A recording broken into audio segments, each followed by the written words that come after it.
Thought. अगर आपको मजेदार और दिमाग हिला देने वाले फैक्ट्स पसंद हैं, तो अभी फैक्ट फैक्ट्री 2.0 को सब्सक्राइब करें। यहाँ हर वीडियो में मिलेगा। तो चलिए आज एक बहुत ही पेचीदा मामले को समझते हैं।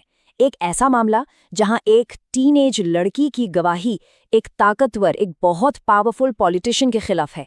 ये केस अपने आप में सत्ता, सच और इंसाफ के बीच की जो लड़ाई होती है ना, उसकी कई परतें हमारे सामने खोल कर रख देता है।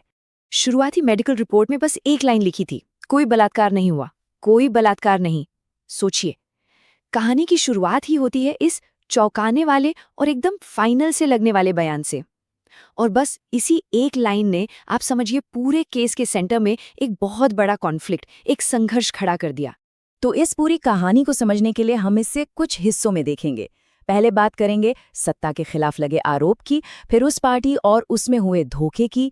इसके बाद देखेंगे कि कैसे दो बिल्कुल अलग अलग कहानियां और सबूत सामने आए, और फिर न्याय के लिए जो संघर्ष हुआ, एक नई जांच कैसे शुरू हुई, और आखिर में वो कौन से सवाल हैं जो आज भी अनसुलझे हैं।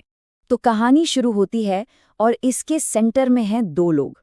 एक तरफ है खुशबू, एक 16 साल की स्टूडेंट, और दूसरी तरफ हैं जेबी मलिक, एक जाने माने काफी असर वाले लोकल पॉलिटिशियन, जिनके ऊपर ये संगीन इल्जाम लगा है। अब देखिए, जब एक 16 साल की लड़की इतने बड़े पॉलिटिशियन पर इतना गंभीर आरोप लगाती है, तो क्या होना चाहिए? जांच होनी चाहिए, राइट? पर यहां हुआ ठीक उल्टा। सिस्टम की पहली प्रतिक्रिया थी शक, और वो भी आरोप लगाने वालों पर। मतलब जांच करने के बजाय सीधा उन्हीं से सवाल किए गए। पहली महिला पुलिस ऑफिसर ने तो सीधे सीधे कह दिया, किससे पैसे ऐंठने हैं तुम लोगों को? आप सोचिए, यहीं से अंदाजा लग गया था कि सिस्टम का रवैया क्या होने वाला है। तो सवाल ये उठता है कि उस रात आखिर हुआ क्या था। चलिए एक बार खुशबू की ऑफिशियल कंप्लेंट के हिसाब से समझते हैं कि उस रात की कहानी क्या है। तो 2 जुलाई की रात शाम को खुशबू की दोस्त चांदनी उसे एक बर्थडे पार्टी में चलने के लिए जोर देती है।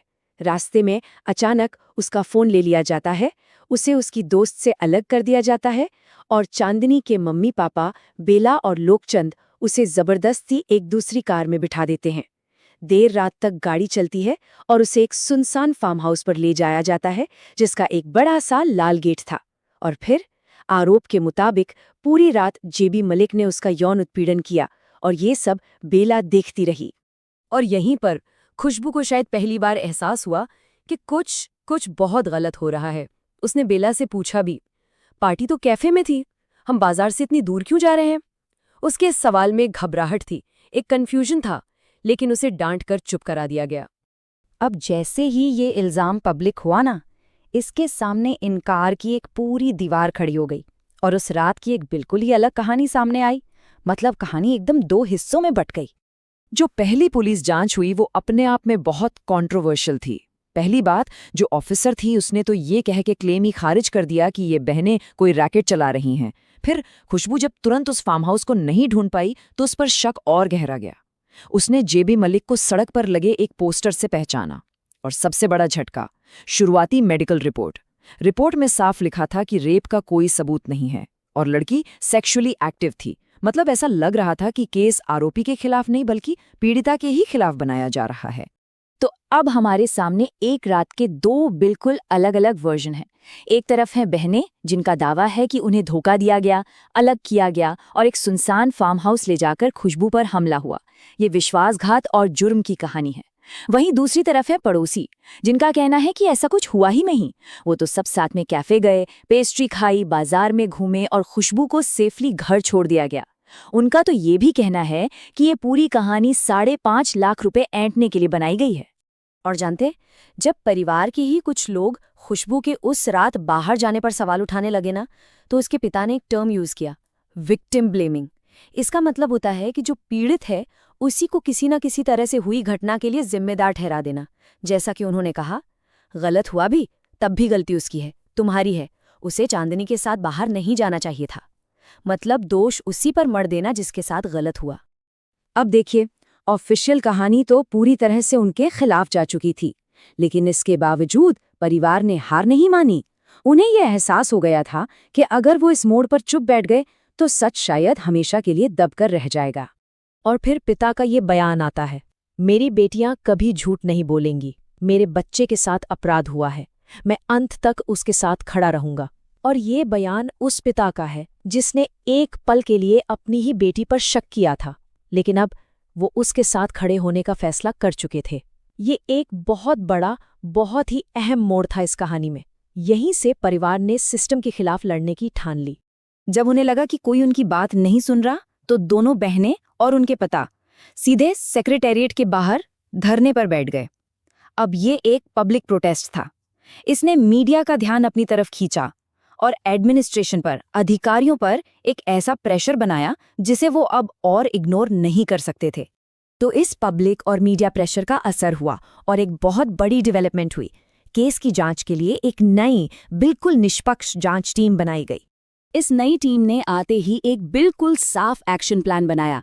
पहला काम, खुशबू और काजल के बयान एक मैजिस्ट्रेट के सामने फिर से डिटेल में रिकॉर्ड किए जाएंगे। दूसरा, एक नई इंडिपेंडेंट मेडिकल जांच कराई जाएगी। तीसरा, उस टैक्सी को ढूंढा जाएगा जो लड़कियों को घर से बाजार लेकर गई थी। और चौथा, और ये बहुत जरूरी है, खुशबू ने दावा किया था कि उस रात वहां एक और 13-14 साल की लड़की थी। उस दूसरी लड़की को ढूंढना ये पहली जांच से बिल्कुल अलग था, एकदम अलग। और नई टीम के जो लीड इन्वेस्टिगेटर थे, उन्होंने एक बहुत जरूरी बात कही। उन्होंने कहा, इस जांच के लिए हमें ये मानकर शुरुआत करनी होगी कि लड़की सच बोल रही है। यही हमारा आधार है। अब आप सोचिए, ये अप्रोच पहली टीम के शक भरे रवैये से कितना अलग था। ये इस केस को देखने के नजरिए में एक जमीन आसमान का बदलाव था। तो ठीक है, एक नई जांच शुरू हो गई, लेकिन अब भी कई ऐसे सवाल थे, ऐसे रहस्य थे जो अनसुलझे थे।